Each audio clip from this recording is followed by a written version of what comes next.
Welcome back to the Hunt Narration series, guys, and today we're going to be taking on the Anjanath, which is that big-looking Tyrannosaurus motherfucker that you see over there. Now, the Anjanath, it's pretty much a brute wyvern. Its element is fire, and it's weak to water, just so you guys know. I didn't capitalize on its weakness here in this fight. As you can see, I'm using a blazing hammer, but if you are fighting it, apparently it's weak to water, so see how you go there. Oof, so straight at the start of the fight here, Great Jagras decides to join the fray and interrupt my attack.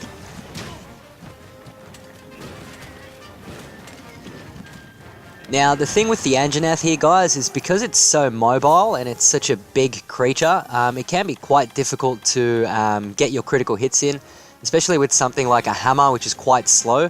So you sort of had to try and predict where it's going to be, and it's better if you have someone with you. I did this hunt here with my cousin, as you can help each other stun the monster in order to be able to target its weak points a little bit more effectively.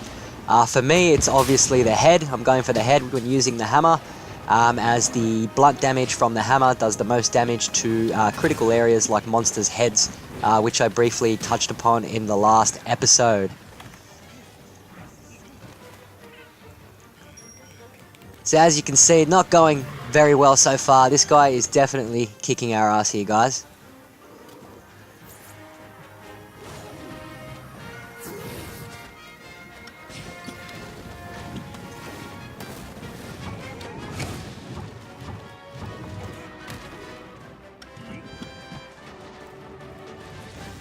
Completely missed that special attack there with the spin. He's pretty hard to target here when he's so mobile, guys, so I'm dodging a lot here trying to avoid his attacks. And when he flares up like that, you see his nostrils, they sort of go over his head. It means he's quite pissed off and angry, and he goes pretty crazy with fire attacks. So Anjanath does have fire attacks, guys. He can actually cause you to be on fire or, you know, take burn damage, so keep that in mind. And my cousin there got completely taken out.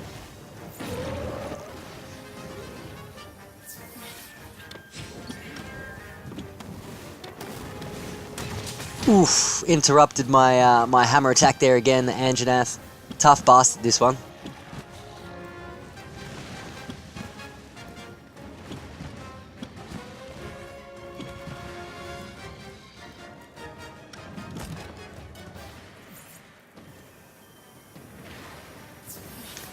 Lucky we got in a heal there.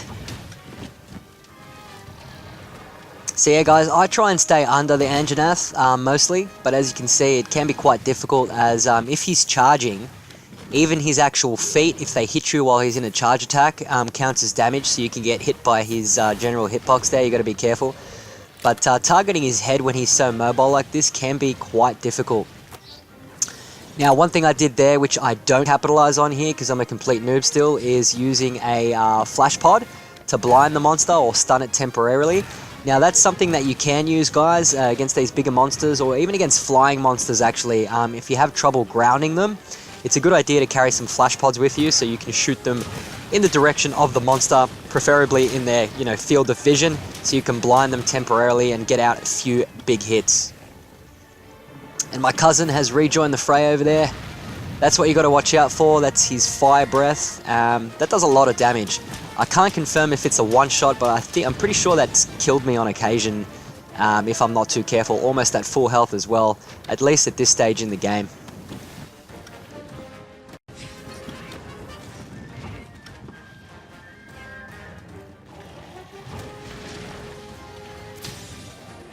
There we go, my cousin used the flash pod again, and there you go, the monster's stunned, so it gives us a good opportunity here to get out some crits, or try to. But like I mentioned in the previous video, guys, you have to be careful of your positioning when you go for those attacks when you have a teammate, because there is sort of like a friendly fire in this game. Like, you don't actually take damage from your partner, but his weapon can interrupt your weapon combos and vice versa if you guys are too close to each other. So you got to keep that in mind when you're going up, when you're teaming up against these monsters.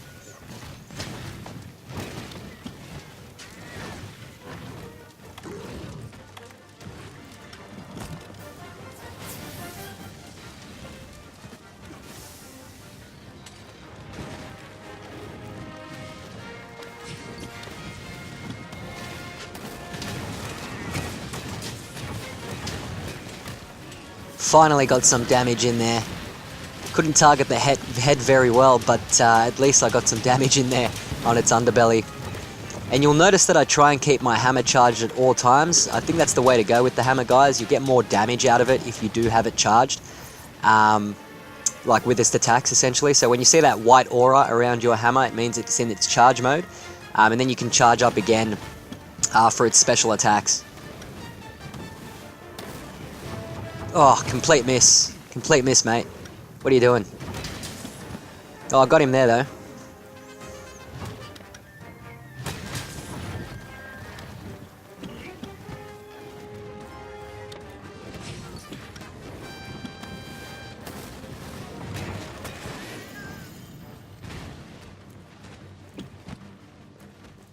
Alright, so the monster's run off now. It's taken quite a bit of damage in the first phase, so we're chasing after it here. So this will be a good opportunity, I guess, to talk about the actual hammer that I'm using here.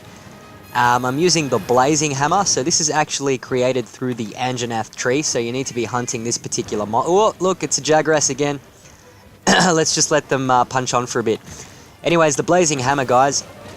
Yeah, you actually start creating that hammer with the Anjanath tree, so you need to be hunting this monster anyway to get the parts to create the hammer. But basically, the hammer does, well, in this iteration, it's a Blazing Hammer 1. We're hitting for 780 damage. It also has 210 fire damage. You can see the fire effects actually when I swing the hammer around, which is nice. But it does have something called -20 affinity. Now, correct me if I'm wrong, guys, but what I take from the affinity mechanic here in Monster Hunter, it's basically a weapon's chance to deal more or less damage in its attacks, so more or less crit damage or something like that, I guess. And if a weapon has negative percentage in the affinity, it means it has a less chance to do more damage in those criticals. But to be honest, I haven't tested it extensively here, so I haven't really noticed much of a difference at this stage. With you know, a weapon that has a bit of you know, minus affinity in its percentages as opposed to a weapon that doesn't have it. But I'll be doing some tests with that later on just to determine what the actual effects are in game. But it's a pretty cool hammer, this one, guys, is what I'm trying to say, especially this early game. Once you do hunt the Anjanath once or twice, you'll have the parts here to create it, and it does quite a hefty amount of damage, guys, and also some fire damage, so I do recommend this hammer. And like I said, I haven't really noticed the affinity penalties that much, so I wouldn't be too worried about it at this stage. I also have a friend of mine on the Discord server who told me that you can actually counteract those affinity issues with your charms. So apparently you can create charms that actually negate the negative effects of having like a minus percentage in affinity. And you can probably do that with armor as well, so there might be some armor out there that has passive bonuses that can help you with affinity, but I haven't discovered any just yet.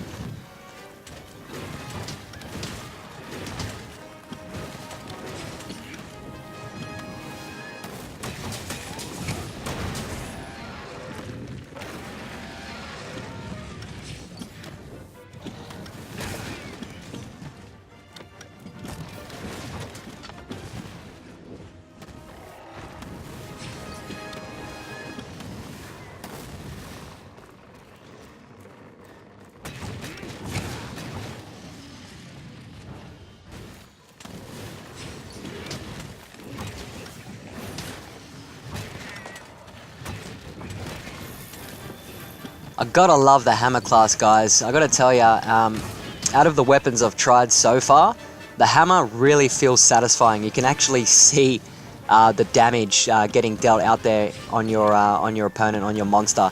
And I don't mean just by numbers, but like when you smack a monster in the head and they recoil, you see that. So it's pretty satisfying to use the hammer, in my experience.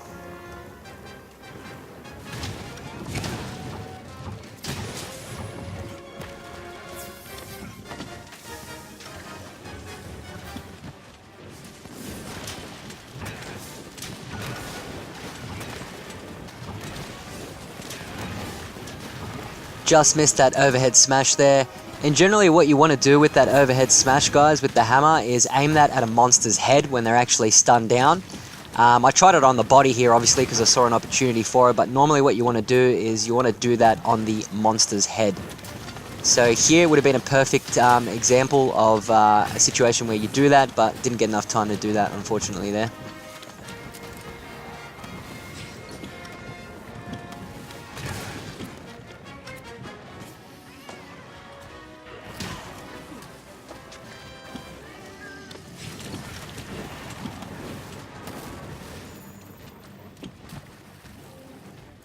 And the monster's chucking another runner there. Oh, great Jagras on the prowl. Stay away from me, mate. We're not after you.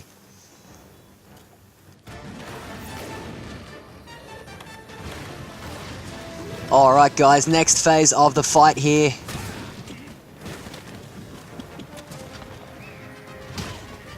Oof, just getting knocked around by the girth or the massiveness of the Anjanath there. You gotta be careful guys, like I mentioned before with its hitbox. And I'm pretty sure I jumped down there to have a go at my cousin, so it's quite a fierce monster. But yeah, because it's so large and has such a massive hitbox, you really got to be careful. Bang! Gotta love the hammer, guys. But yeah, you got to be careful of that hitbox and its feet, because if it's in charge mode, guys, if you're under it, those feet are still going to hit you. Oof, pissed him off here.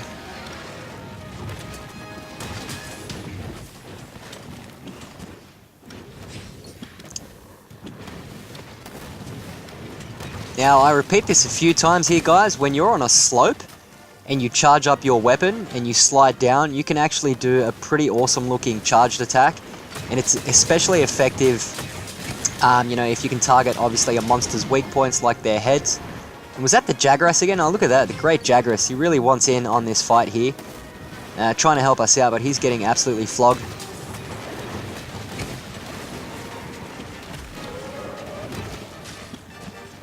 Oh, look at the Jagras, trying to give it a go, mate, but he's getting absolutely just throttled. Solid effort there, Jagras, mate. Thank you for helping out.